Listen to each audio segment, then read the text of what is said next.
Kankakee County Speedway and its track promoter, Bill Knippenberg, has responded to complaints about the long program during the DIRTCar Summer Nationals 2025 Hell Tour earlier this week, and he hopes that DIRTCar will devise a better plan for the future. I wrote this up over at stockcarreport.com. You can find the link in the description below.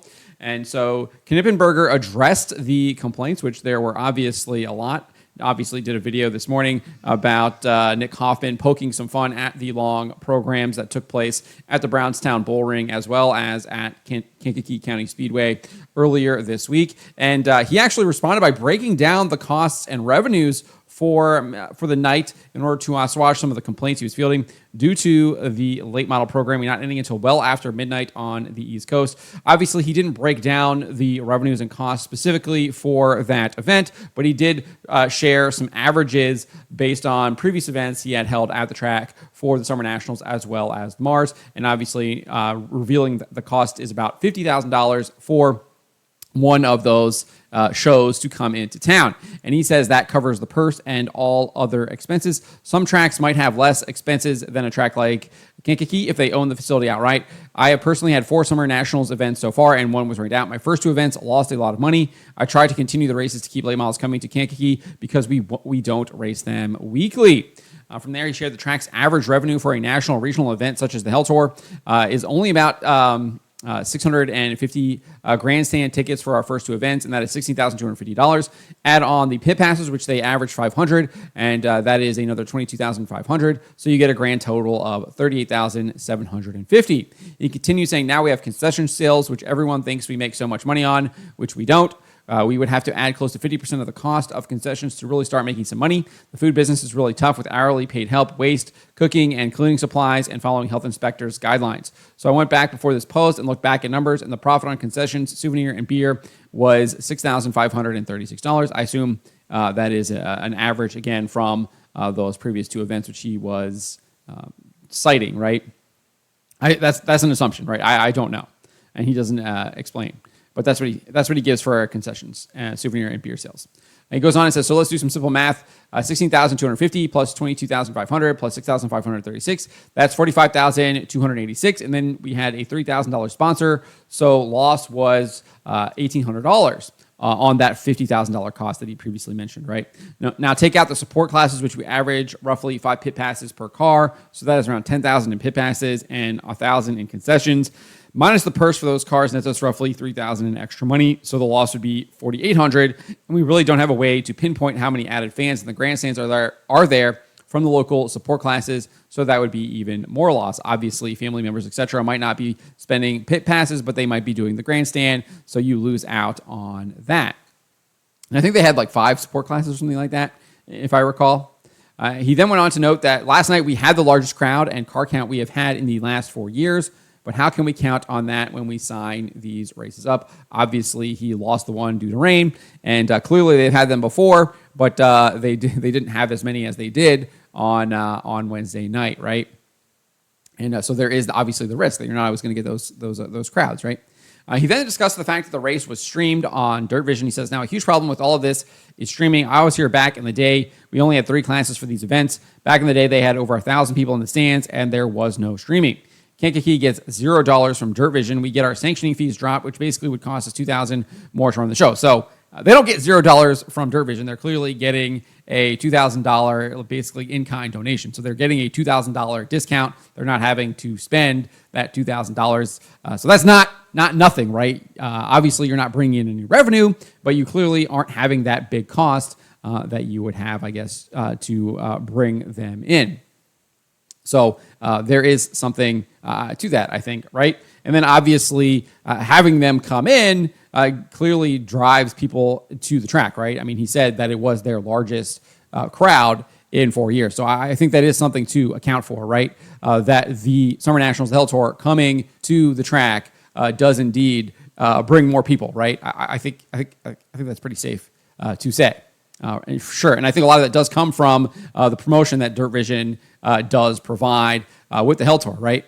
I think there is something to that, right? You want to see some of these guys coming to the track because you get people like Tyler Erb, you get people like Brian Shirley, you get Shannon Babb, etc. You get some of the national guys that are coming in to race, Drake Troutman, etc. And you get to watch them, right? And even you're getting the Hunt the Front guys are coming there, Joseph Joyner, some of the guys from Florida, Mark Whitener, Trey Mills, some of these up and coming guys that are going to be stars in this sport over the next half a decade or so that are putting together some good, strong runs here and getting a lot of really good experience on the Hell Tour. So I think there is something to that as well too, right? So you're getting some revenue from that in various forms, right? And again, he admitted that in this case where he's like, the local sport classes are bringing in more people. Well, the national tour is bringing in people too, right? As well. So I think there is something to that. That he doesn't really kind of talk about there. Anyways, he goes on and says, 2 racetracks have seen so much negativity in the last 2 days over support classes, and I wanted to clear up why we have them. We really have no way of knowing how many people are going to show up for a midweek race or sit at home and watch it nowadays. Again, the racetrack doesn't get anything for you watching it at home. So I do think that there is a valid complaint here because he goes on and says, DirtVision is owned by World Racing Group, which owns the Summer Nationals. A couple years ago, I reached out to the main person for DirtVision and asked if I could see what the viewership looked like at Kankakee County Speedway from prior events, and I got a generic response via email that they would not share that and reassured me that streaming was helping our sport. Now, if DirtVision wants to bring me $5,000, I would gladly only run 2 to 3 classes, and I'm sure most other tracks would as well. I want to thank all the people that did come out and support us last night. I'm sorry for the late night. So again, I think there is some validity to this here, right? I think he does have a valid complaint. I think it would be great if these tracks and DirtVision, World Racing Group, etc., could work together to maybe find out a better way for them to kind of mitigate the risk that he's taking on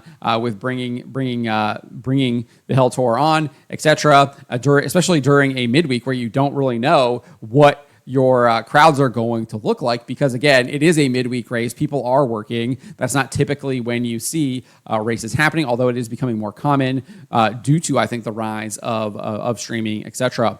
But I think there is room there for them to potentially negotiate that where DirtVision, Flow Racing, whatever the streaming service happens to be, can Hunt the Front, their streaming service can work with these tracks to maybe give them a little bit of the cut of the streaming, whatever that happens to be. And I think that would be much more healthier for the sport. So I don't know what that looks like.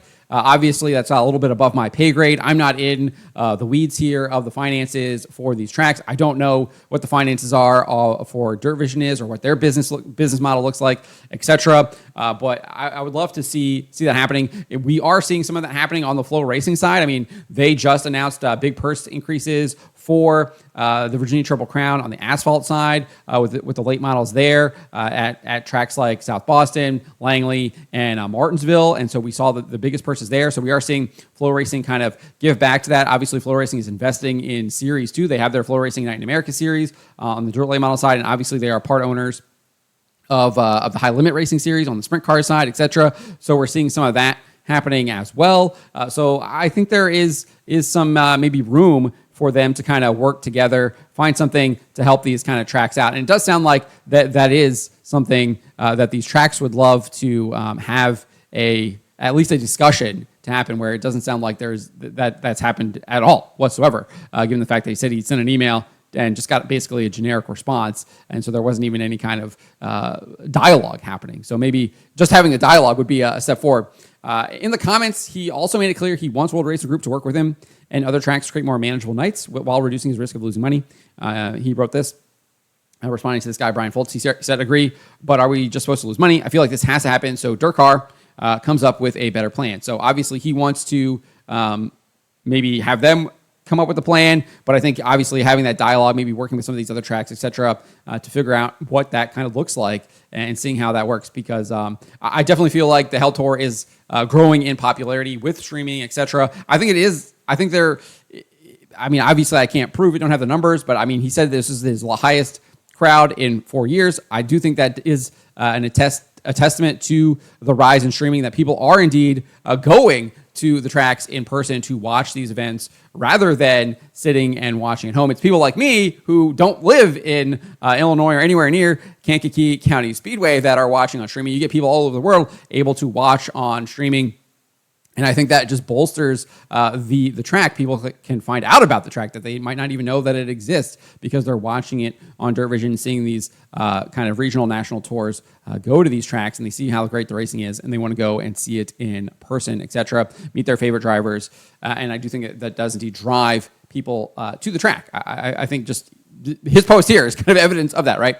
But obviously, this is a complicated problem. It'll be interesting to see what happens if anything comes from this. I hope something does come from it. I'd love to see these tracks find a way to keep going, be able to be profitable, be able to make more money so they can invest it back into the track, improve the track, etc., get better facilities for when these tours do come in, etc., for the locals as well. It's just help improve the sport all together. And I definitely think that possibility is indeed there. And hopefully something comes of this, and it's not just a post to Facebook, and we actually see some dialogue happening and maybe some improvements being made, and we get to see maybe more races at Kankakee County Speedway on DirtVision as they bring in more national, regional tours to the track, and potentially on Flow Racing as well, or whatever the streaming service happens to be for those of us who are not locals to the track or anywhere kind of in the area.